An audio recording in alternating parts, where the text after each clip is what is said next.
अस्सलाम वालेकुम। हेलो, वालेकुम सलाम। शादी कैसे हैं? बाजी ठीक ठाक है, बोले बाजी। या जी आपने बोला था ना कि शाम तक कुछ ना कुछ होगा। तो मेरे हस्बैंड की वो दुबई में कंपनी रजिस्टर्ड हो गई है। गुड न्यूज़ है ये।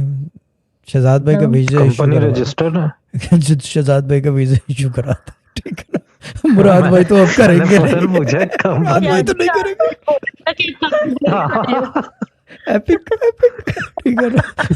खास तौर पे इनका जवाब जाने के बाद जो जवाब देंगे उसके बाद मुराद भाई तो करेंगे नहीं, तो ये खुद ही कर ले तो बेहतर है, ठीक है ना। हाँ ठीक है बाजी, गुड। जी बाजी। कल शाम तक तो कुछ भी नहीं था, मुझे था कि पता नहीं क्या होगा भी या नहीं, लेकिन आपने बोला ना कि अभी थोड़ी देर बाद टेस्ट में नहीं, आप ब्रेक पर गए तो मैंने दूसरा मोबाइल चेक किया तो उसमें उनके रजिस्ट्रेशन पेपर आए हुए थे। उन्होंने बोला कि मेरी कंपनी रजिस्टर्ड हो गई है, तो मेरे लिए तो गुड। सबसे बड़ी बात यही थी। बड़ी बात ये थी, और मेरे को हैरानी इस बात पे है कि मैंने तो तफरी में और मजाक में कहा था कि आप दुबई आ रहे हो और वाकई आ रहे हैं। ये इसका मतलब तो ये हो गया है यार, हद हो गई है, ठीक है ना।